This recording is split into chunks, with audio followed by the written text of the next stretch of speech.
Hey folks, Sean Noble from Light Beer Dark Money. I wanted to just remind you about one of our sponsors, Americans for Prosperity Arizona.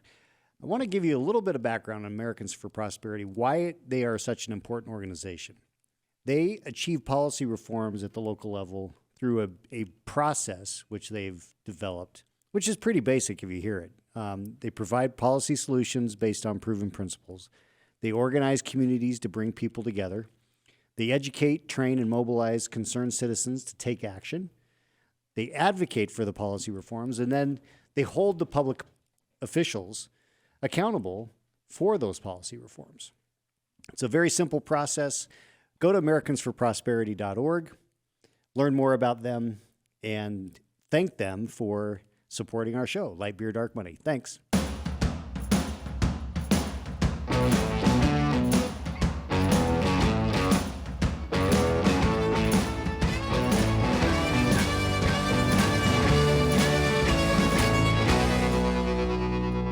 Welcome back to another episode of Light Beer Dark Money. I'm Sean Noble. And I'm a very grizzly Chris Yes, Clemens. yeah, you went hunting. I went hunting. My son got his first deer. There you go. Congratulations. Oh, it's awesome. Today we've got with us the great Jim Ellis. The great Jim He's, Ellis. been with us a number of times, and Yes, this thank is great to have you, Jim. Thanks. Wish you were in the studio, but I do too. but the remote locations it looks great. It's awesome. Well, I'd much rather be in Phoenix than in Washington, D.C., I'll tell you Yeah, that. yeah. I don't. Yes. blame you. I don't blame you. That is true. But Yes. Jim has been with us multiple times, talking through what the electoral landscape looks like, and Jim, it came to pass pretty much close to the way that you kind of viewed it, even a few months ago. Yeah, So, it did. You know, it was interesting too, Sean and Chris, because I was in an event 2 weeks before the election with the Midwest coordinator for the Trump campaign. And at that time, he said, you know, we're going to win all of the battleground states, all 7 of them. And he said, I wouldn't be here tonight if I didn't think that was the case. I said, oh, okay. Well, that's interesting. I kind of always thought that Arizona and Nevada would go, and North Carolina, but the 3 key states that he could put it away early in the night were North Carolina, then to Georgia, and then to Pennsylvania. It was sort of like the college basketball tournament, win in advance. So we needed to win in North Carolina and advance to Georgia, right. win in Georgia in the second round, and then really Pennsylvania kind of became his championship round, because if he took those 3 states, he would win. Right. Yeah. And then, of course, he gets everything on top of it. And then another person was talking about, well, you know, those 3 states in the Mid-Atlantic region, Pennsylvania, Michigan, and Wisconsin, they all vote together. They all vote the same way. And I'm thinking, well, I'm not so sure about that. But sure enough, Yeah. they did again. And at least in the Trump elections, that has been true. All 3 of them went for Trump in 2016. All 3 of them abandoned him and went Biden in 2020. And then all 3 came back to Right. Trump this time, Pennsylvania, Michigan, and Wisconsin. So it was a big night, a huge win for Trump, and then winning the popular vote. Right. And even when all these California votes finally get counted, he'll still win the popular vote by a couple of million votes, which is, Yeah. I think, extraordinary. It is extraordinary. It's Something that hasn't happened since 2004. Yeah, it for shows Republicans. the deep-seated dissatisfaction of the general populace with this administration. Which, if you Yeah, I were think it does. if you're watching the press, that didn't exist. Well, and it's interesting because the bigger, I mean, he actually had bigger shifts his direction Yes. in states like New York and Illinois and California than he did in swing states. I mean, Yes. New York went 12 points his direction. California went 11 points his direction. Illinois went 11 points his direction. I mean, it's amazing. Harris only got 51 in New Jersey. Yeah. You know, I mean, he was in the mid 40s, but with the, you know, with Kennedy and all the Yeah. other people on the ballot. But Kamala only got 51% in New Jersey. That's That shows you the massive shift. And even in, we talked about it before, in Virginia, of all places, they didn't call that until much later in the evening. Right. So, Well, it was the typical thing there, Chris. They wait until they need to know how many they need, They and need. then Arlington comes in, and miraculously, yeah. the Democrat yeah. pulls it out. That yeah. That, all those voters in Loudoun County, we need to shore up. right. Yeah, So, right. biggest surprises of the night, or I mean, maybe not the night, because a lot of things developed over the last few days after the election. What was the biggest surprise of the cycle for you, Jim? Might be Trump winning the popular vote for me. Okay. The House and the Senate races pretty much came out the way I expected. I'd say on the Senate races, the biggest surprise to me was Casey in Pennsylvania. I really didn't think he was going to lose, although the underlying numbers did look pretty good for Trump in Pennsylvania. And I wasn't shocked that he won there. I was pretty shocked that it did carry down. And of course, they're going to try to go to recount. You guys will love this. So yesterday, the Secretary of the Commonwealth in Pennsylvania, a guy by the name of Al Schmidt, who is the appointed, basically, Secretary of State. Guess where he was before and spent 10 years on the Board of Elections? In Philadelphia. So, he knows where to find the votes. Yeah, exactly. Pennsylvania has a law that if you're within a half a point, there's an automatic recount. Mm-hmm. So yesterday, he announces there's going to be an automatic recount because they're within a half point. Yet in the same release, he talks about the counties finishing their counts. So they haven't even finished counting. So he doesn't even finished. So how does he know it's a half a point? Unbelievable. So he's already scheduled the recount for November the 20th to begin, and it has to be done by November 26th. So he's telling the counties they've got to be done before November 20th, and they have to start the recount on November on the 20th, and must be done and by the 26th and report on the 27th. But McCormick is ahead by almost 30,000 votes. Yeah. And this is not like, now remember back in 2008, the Al Franken situation. Remember that? I do. Where it took until July of the following year before they figured out how to get him in there. Yep. And it was only about 300 votes statewide. And I went back and looked. I said, gee, on the first count, what was the number there? Because at the time, Senator Norm Coleman, and remember, he was actually certified the winner of that election, right. And they still kept fighting that. Yeah.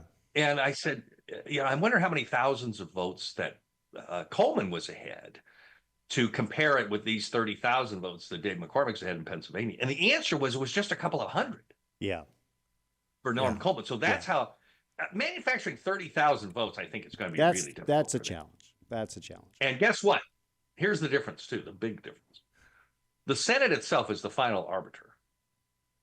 And now with the Republican majority, if they try to pull this with Casey, they won't seat him. Yeah, that's right.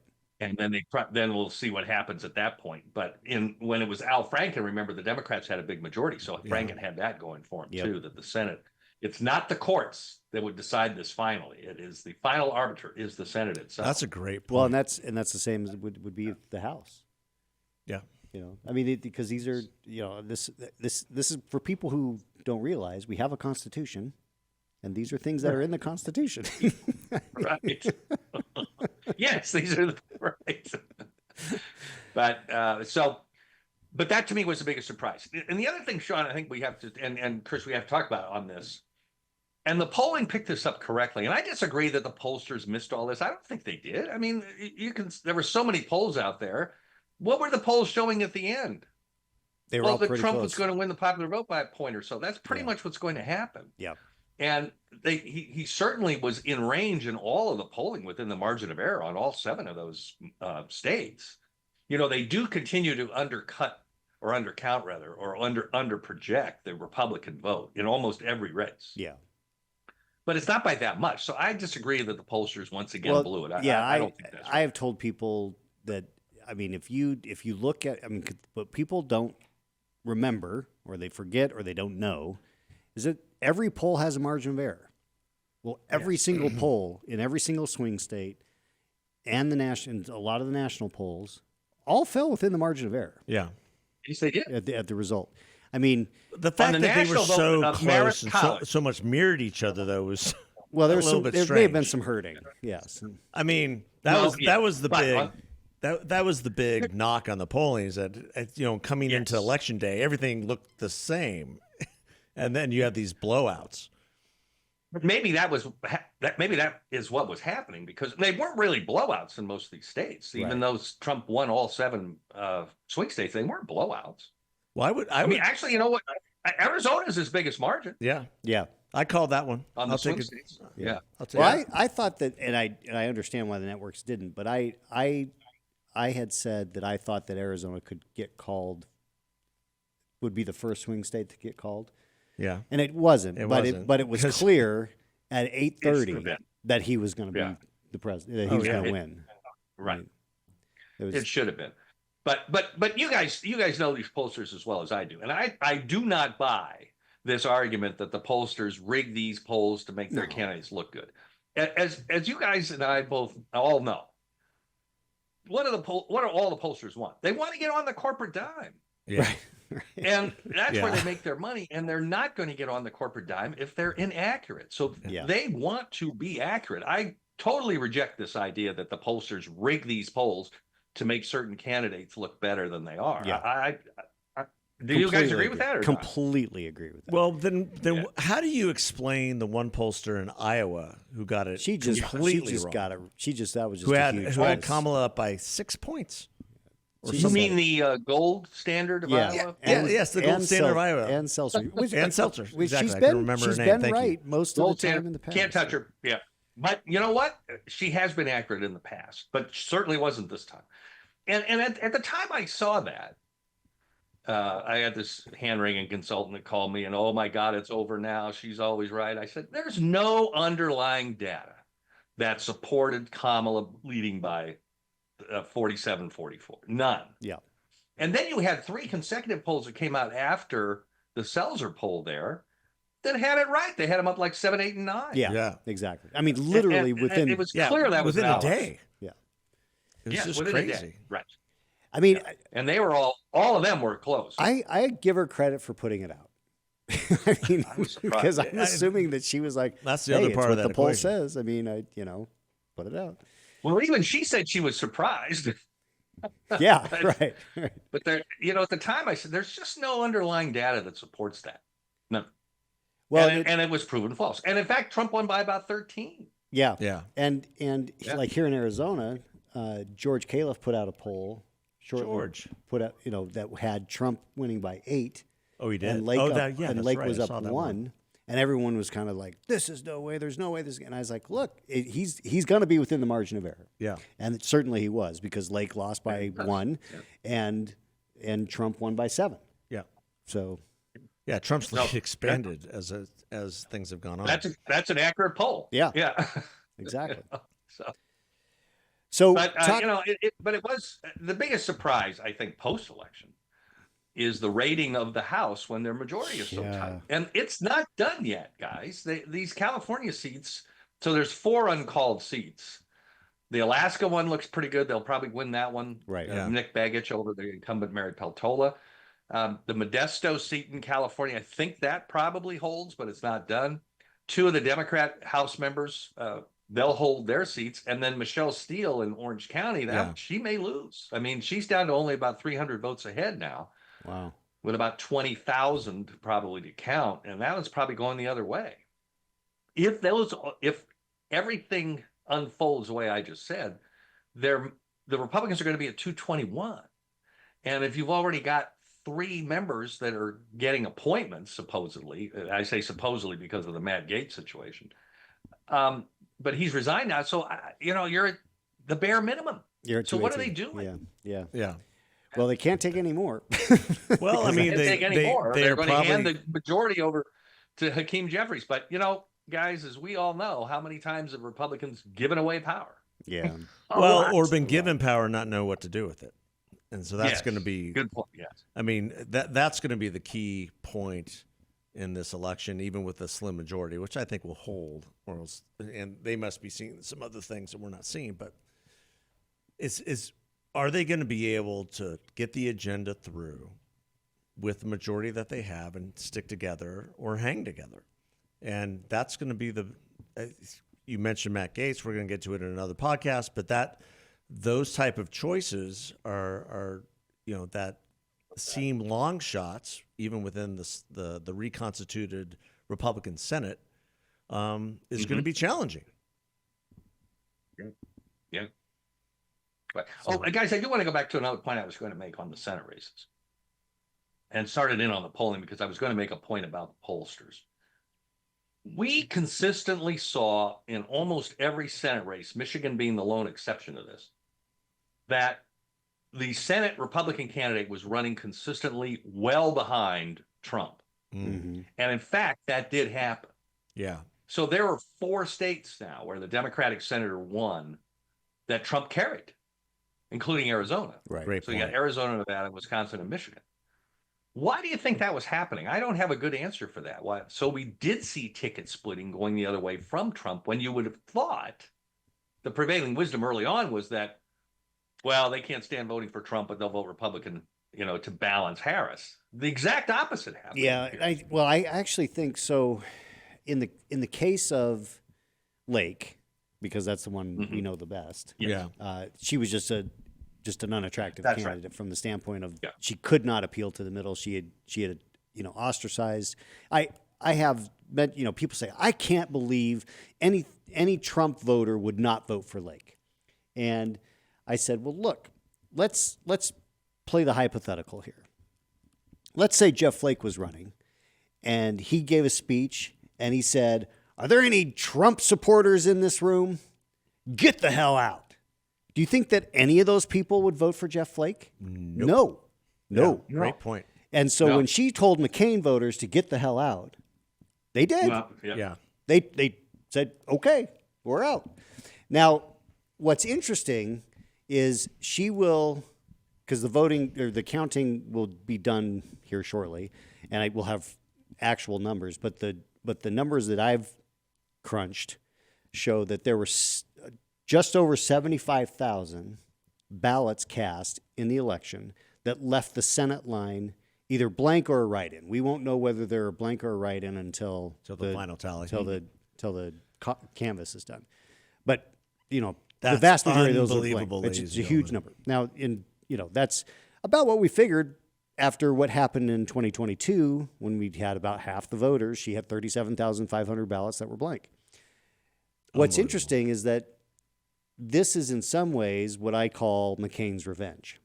And let me explain. In 2016, when Trump ran for president, McCain ran for Senate, there were 88,000 ballots that were left blank on the presidential line. But there were 132,000 left blank on the Senate line when McCain ran against Kirkpatrick, which tells you that there was a bunch of like MAGA Trumpies Yeah. that refused to vote for McCain. Yeah. They weren't going to vote for Kirkpatrick, so they left it blank. Well, guess what? The McCain people did the same thing to Carrie Lake. So, Right. Well, Carrie Lake did a lot of things to herself. Well, as they did it well. to her because she asked them to do it to her. It has to be one of the dumber things Including I've ever shooting seen in the politics. messenger. Because even if she didn't like John McCain, the fact that she did not remember, he's won 5 statewide elections. Yeah, in I this mean, he state. was literally one of the most Obviously, he's popular got politicians. support. Right. Yeah. You I know, mean, it is astounding. But And anyone could have beat Ruben Gallego. Anybody but well, Carrie I mean, literally if Anybody. it had been anybody with Lake. an He could have beat arbiter her. name, I could have beat mean, her. Beat him. yeah. So and I think Gallego knows that he's, he got in on a fluke. So I would assume that he's going to be governing more towards the center. It'll be As a interesting to senator. see. We'll see. Yeah, he may be, and I have some other anecdotes on that. Okay. Oh, on the credit card swipe bill, the NFIB folks were really pushing that, and they went to Cinema to get her to be a co-sponsor, and she said no, and they were kind of surprised by that, as I was. But who signed on as a co-sponsor without being asked? Ruben Gallego. There you go. And then they said they had an event, to promote the bill, and he was not invited, but he came. I said, So this is a guy. okay, he gets it. Yeah, I mean, and so that is a great anecdote, just in the to demonstrate the difference between how Gallego ran a campaign versus how Lake ran a campaign. Gallego went and actually thought about the addition that the politics requires in campaigns, and all she did was the subtraction. Yeah. I mean, it's just astounding that. I mean, it is not a surprise that she lost. No. It is a surprise that she didn't understand how not to lose. Mm-hmm. And, she put out this video. She didn't concede. She hasn't talked to him, but, whatever. I mean, at least she isn't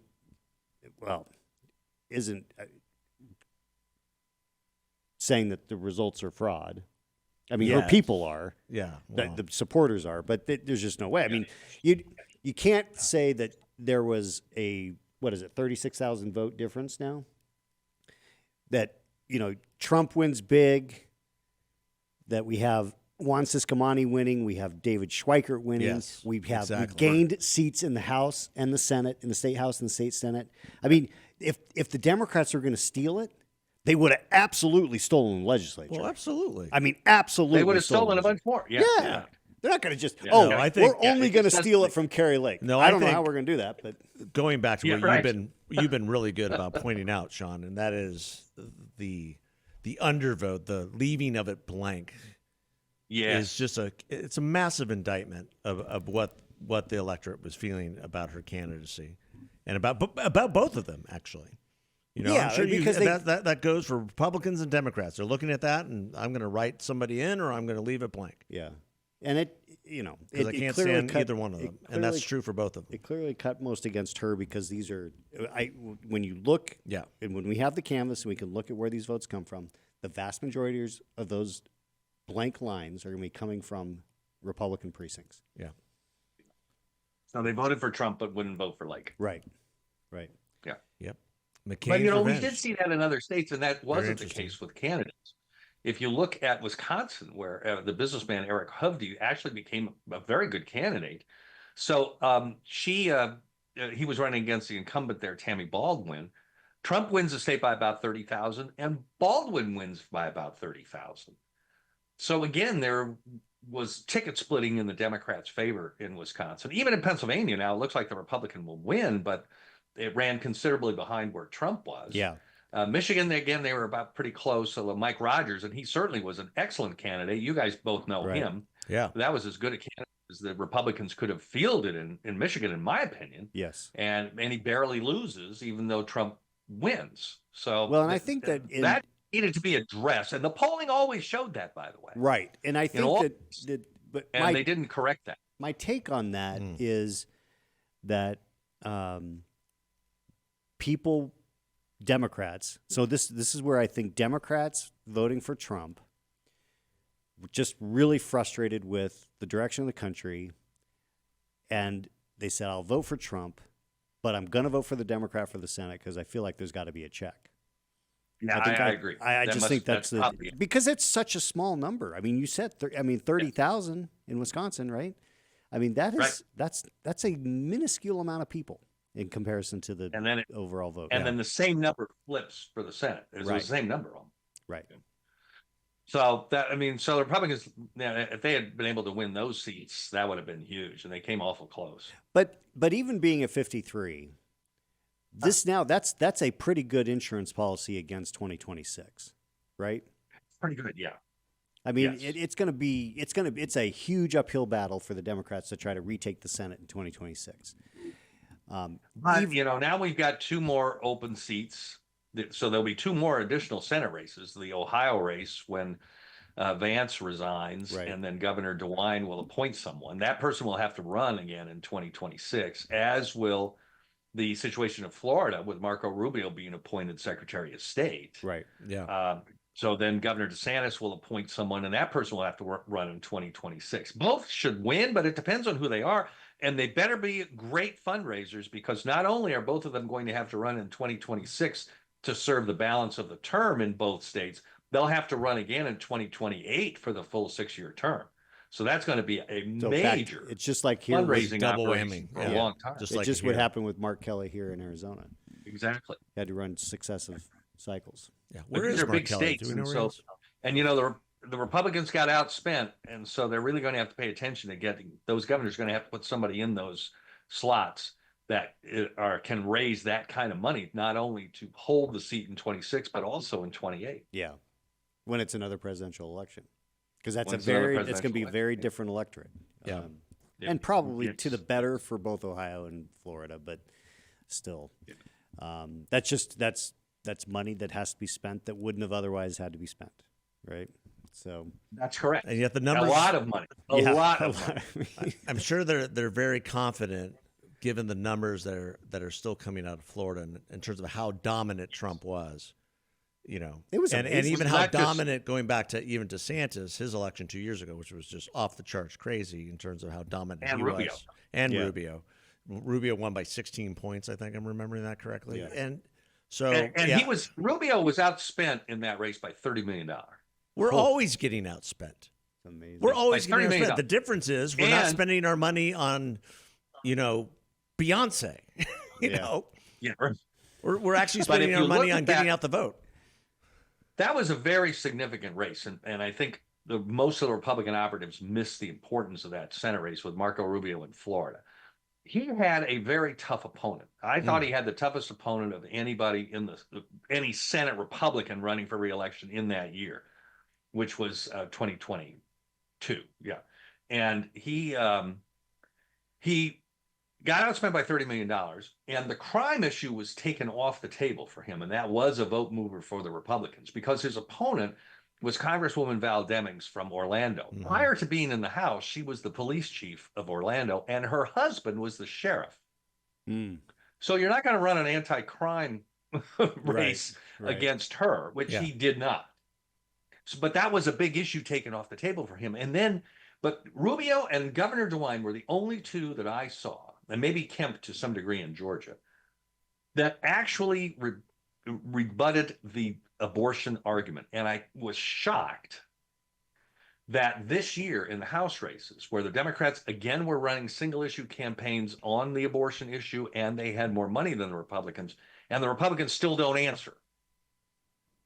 But what Rubio and DeWine did, they went on the attack on the abortion issue and talked about, my opponent's the extremist because she is for late-term abortion and against parental consent. Mhm. Yeah.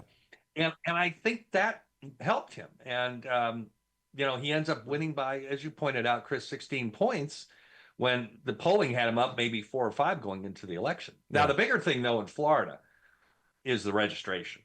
Yeah. And Florida is a party registration state. So when Rick Scott was first elected in 2018, he won by 10,000 votes. Remember, he unseated the longtime senator there, Democrat Bill Nelson. And he wins by just 10,000 votes out of over 8.2 million cast.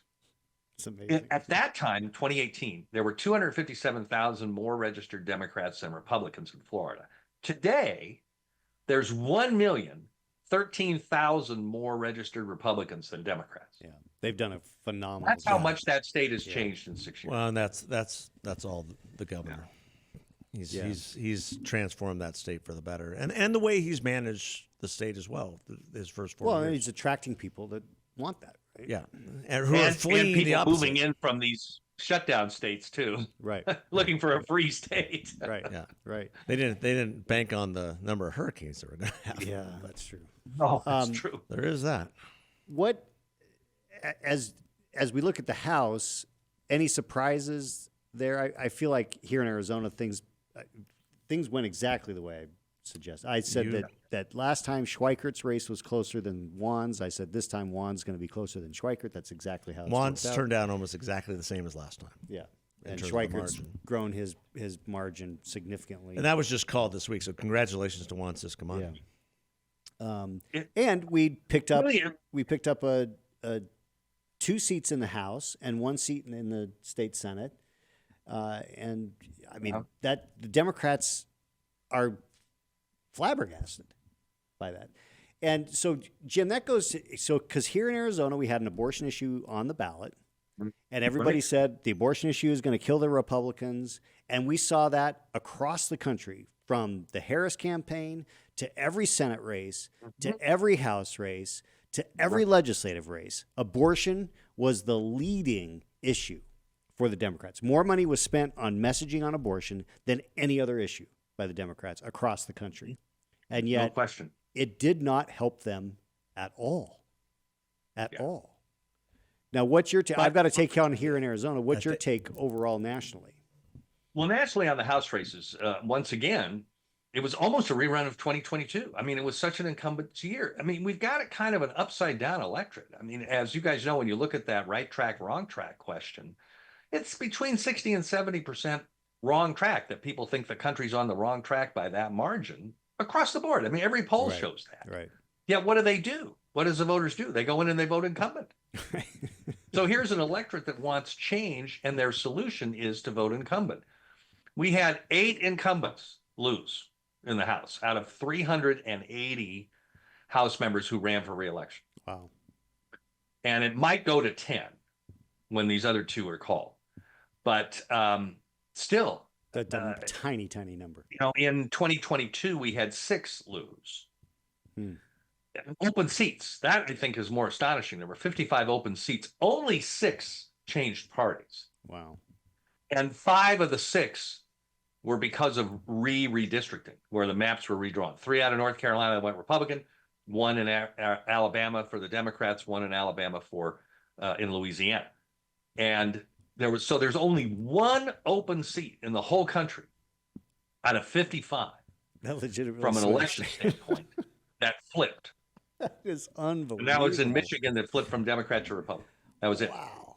Holy cow. And no, that's the Slotkin seat. The 'Cause second seat, so right? she ran for the Senate, and That's correct. Yeah. That was the 1 seat on either side that is unbelievable. where an open seat switched parties if it was not changed by redistricting. Right, So there's 5. right. So let's take that. So out of 50, That's out of 50 seats, incredible. 1 switched absolutely that were open. That is astonishing. Well, and that goes to the, redistricting has literally made it so there are just almost no swing states. Yes, Or swing that's. I was districts just going to left, say. right? Yeah. And I don't know what to do about that. Because Well, I think it's technology's fault. The technology is so good now, you can get down to the individual person in these houses. And Yeah. so you know who everybody is Right. and how they vote. exactly. Yeah. So you can draw these lines. And they both sides have done a great job of protecting what they've got. Here in Arizona, I think that one of the things that I've pointed out, that because abortion was a ballot initiative, a constitutional amendment, it gave voters who put abortion high on their list. It's probably not 1, but it could be 2 or 3. And they thought to themselves, well, I'm going to vote for the initiative and protect abortion. And that gives me the ability to vote for the Republicans and all the other issues I care about. Inflation, the border, crime. And I think that totally bore out Well, when you look at the numbers Yeah, on maybe. the legislature. that's I think also. yeah. Go ahead. I'm sorry, but Republicans, conservatives really do a bad job. And I think you made a great point, Jim, about what happened in Florida. We do a really bad job of presenting these initiatives or these different laws for what they are, and that is infanticide at birth. And also we've done a bad job, as you've pointed out, and Brian Birch and others. Like, the pro-life movement has been horrendous since the repeal Roe v. Wade, in terms of making a case for the choice of life. Well, it And, predates the overturning of No, Roe. it does, but I think the pro-life movement was caught flat-footed, which I don't understand. which is just kind of unbelievable to me. But the point is that we now have the Hobbs decision, is credited for helping Democrats in 2022. Yeah. They leaned way in on it this year. It did not help them at all. It actually hurt them in Arizona. And so the question, and Jim, this is a question for you, what do they run on? They have been so reliant on abortion for so many cycles. What is the issue that they're going to, what's their silver bullet? And then the ad that was the ad of the cycle, which highlighted Kamala Harris's completely radical positions on trans issues, kind of took some of the social issues away. So that was the number one ad of the cycle. That's abortion doesn't work, and they got their heads bashed in over the trans issue. Yeah. Nobody wants their baby girls getting their heads bashed in by a volleyball from some guy who thinks he's a girl. Yeah. Yeah. I was surprised. I was in 10 states in October doing briefings, and I was kind of surprised to see that ad running everywhere. Yeah. the transgender. I thought, is that really the vote mover? But obviously, obviously it was. Now, I was told they were doing that because it was moving minority votes, and maybe that did. I thought they should have been, more on the economy and more on the border, and they did end up with those. I thought the Trump ending ads were very good, Yeah. but I guess I was wrong. I guess that Well, the and transgender one. you and the I vote had mover. you and I had the same exact reaction. I actually vocalized that reaction one day in our living room, and Alyssa said, "That's the best ad of the cycle," and I was like, "Really?" And, I mean, it appealed to her, and she's a centrist, independent.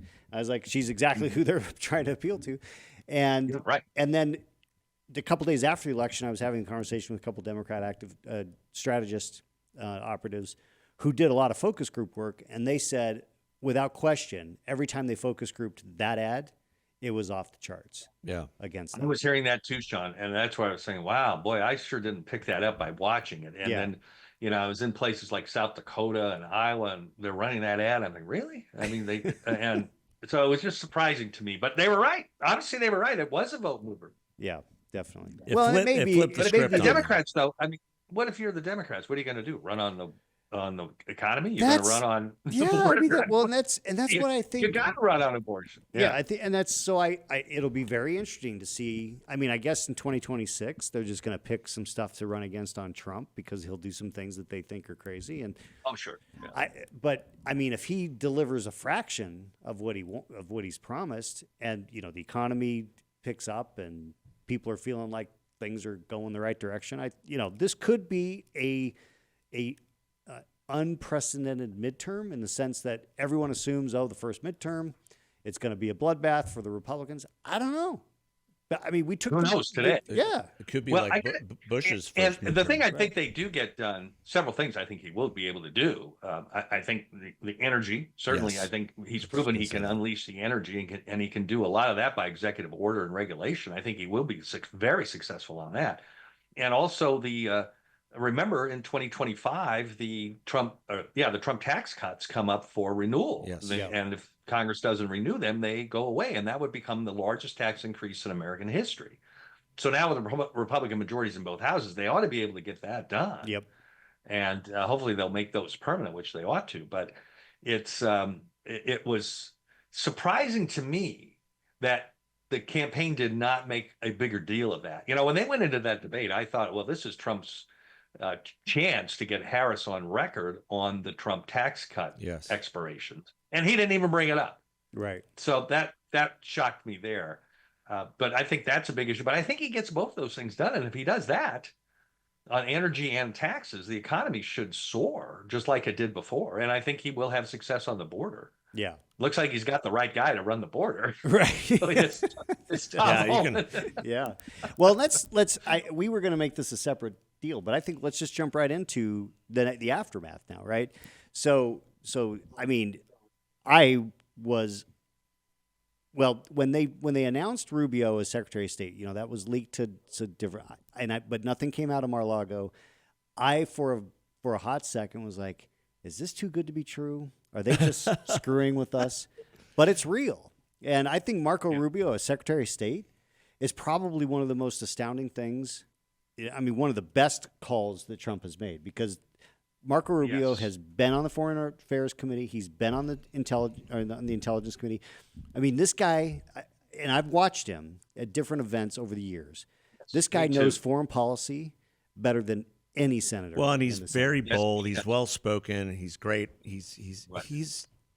He was my pick in 2016. Yeah. I really liked Marco, and then he got He was trashed for in the me primary. too, But Chris. He was for and me I got to meet him Yeah. at an event down in Tucson Yeah. when we were still there, and he was Yeah. he was great. And so I was really happy with that pick. Yeah. And then, what other picks have we seen that were, Pete Hegseth. well, Pete Hegseth is, And everyone's losing their mind on which that, is but I think it's crazy. a great pick. Yeah, I mean, I know Pete. He's a great guy. I think that that this is look. Trump was saying that was telling the truth when he said he wanted to shake up Washington. Now, Yeah. Oh, yeah. the Matt Gaetz pick, that was a shocker. That is a little, that might negate the goodness of the Rubio well, pick. and so I have speculated that could be a false flag to make all the other appointments look good. Or it could be that he just really wants to go shake it up. The best thing in my mind is that Gates resigned the House immediately, and that is a blessing for all of Yeah, us. I mean, he's not going to have Mike Johnson is to for kick this- around anymore. It certainly is for Johnson in a way, but it hurts to have Republican majority. Yeah, although I mean, Let's not forget. Yes, these are 3 safe seats supposedly, with the Gates seat in Pensacola, Florida, the Walt seat in the Daytona Beach area, which, Yes. by the way, is Ron DeSantis' old House seat, and the New York seat, the kind of Stefanik upstate New Stefanik. York seat of Elise Stefanik. Don't underestimate the Republicans' ability to blow these special elections. that is such a good Because point. their record has not been very good, even in safe seats. Well, and to your point, earlier in the year, all these special elections were going against us, and people, Yes. started to say, "Oh, is this a harbinger of what's to come for Republicans?" Yeah. Obviously, that didn't work out. But Yeah. you're right. We screw up special elections all the time, and it only takes a couple of these to make this really, really, really dicey, right? Well, what doesn't make sense Yes, very much so. about the Matt Gates Well, the other thing, here's the Oh, go other ahead. thing. Don't forget, you've got a Democrat governor, a bad Democrat governor in New York. Yeah. And that law on special elections is pretty ambiguous. And Cuomo, when he was governor, he was able not to hold one Right. until the next general election. Now, if she can pull that, that would hurt, Yeah. obviously. Yeah. If she can wait till November or something to And schedule that election. So that may portend Stefanik. Now, I am completely convinced the reason Gates resigned immediately wasn't because he was trying to do the Republicans a favor and No. get that seat filled quicker. No. It was because he wanted to avoid this report from the ethics committee, that which was supposed going to be come out- released apparently. Yeah, it was supposed to come out tomorrow. Yeah. Right. So And Now, it was apparently, gonna be damning one of to the them. other members, John Rutherford from Florida, who's a member of the committee, they asked him, can you still release the report? He said, we cannot. But that doesn't mean it won't get out. Yeah, Right. it doesn't mean that the people also that other senators don't know what's in that report. And which is why you have different Republicans speaking off the record on the Senate side saying very pointedly he's not going to get there are he's not going people to get the votes. on the record that are saying yeah. he's not. Yeah, gonna he's not going to get the votes. And let's be clear why. It's the Justice It's, Department did not pursue him on a sex trafficking case. However, there's been no refuting that he was dating a 17-year-old.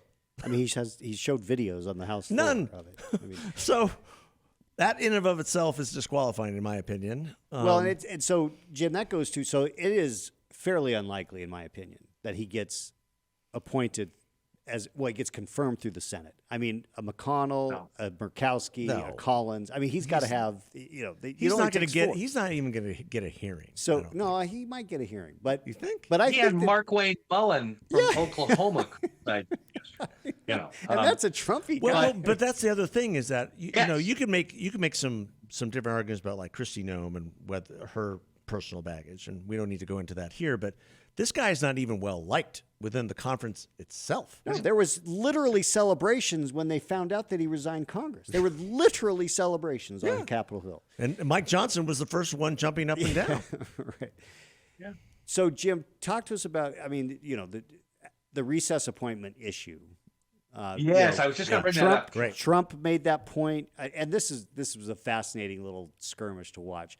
To see the MAGA Twitter demanding that Rick Scott be the next majority leader, and we're going to primary anybody who votes against him, and blah blah blah. I mean, it is interesting to me how little they understand the process Well, and how this works. thank and you how for little, saying that. And how little. I predicted Thune a week ago. I was And like, how Thune's little probably gonna- influence they have on senators on a private vote. Oh, absolutely. that's just- and rightfully so.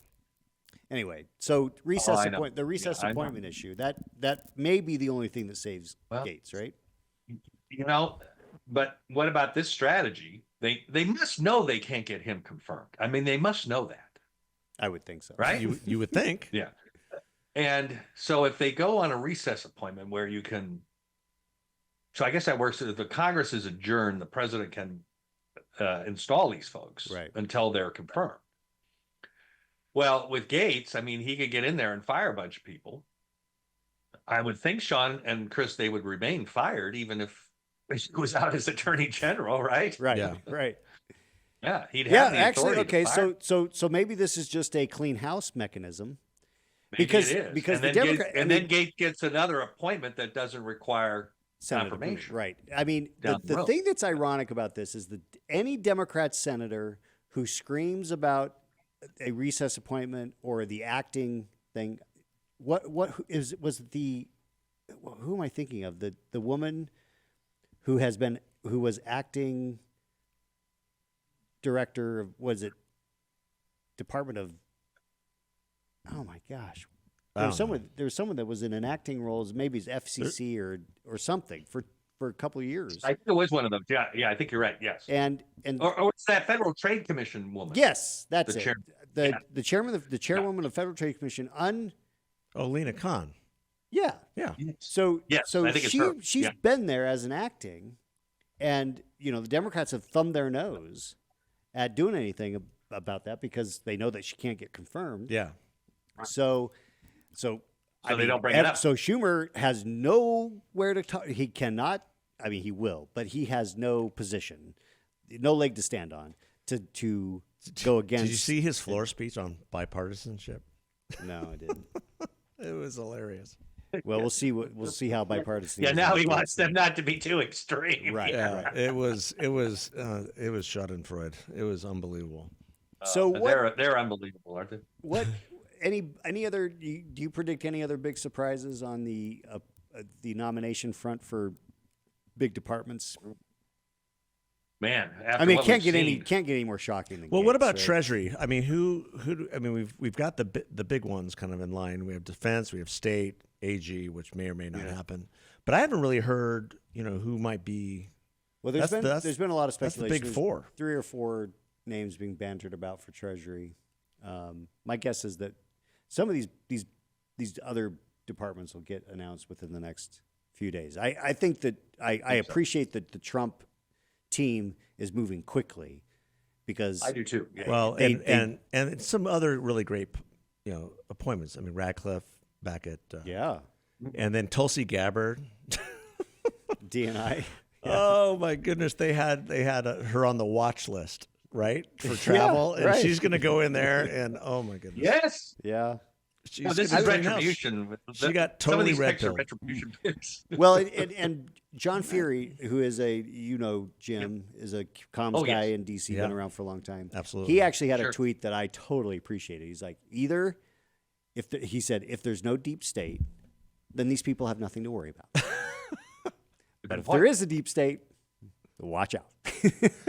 Well, Well, I think their reaction proves that there's a deep state. you can There- kind of yes. characterize. I think John might be right about that. Yes. You can kind of characterize this election both on the domestic side with what's happening with the appointments and with policy as well, but also on the international side as the F around and find out election. Yeah. Oh, yes. It is the F around and find out. So if you're Iran, you're Russia, you're Ukraine, you're the Houthis, you're Hamas, you're sitting back and you're immediately saying, "Oh no, Yeah. here it comes." And already, all these different groups are making overtures, even China, to this new administration. And I would suspect once they're in power, including what's going on the border, things are going to change really quick. And you know who the happiest guy is from this election? Who do you think is the happiest Besides guy Trump? I've ever seen? Besides Trump, I don't know. Joe Biden. Joe Oh, I Biden agree. yesterday was grinning ear to ear with his new best friend, Donald J. Trump. It was unbelievable. And who do you think Joe Biden voted for? I think he voted for Donald J. Trump. He might have been one of those that left it blank. Yeah.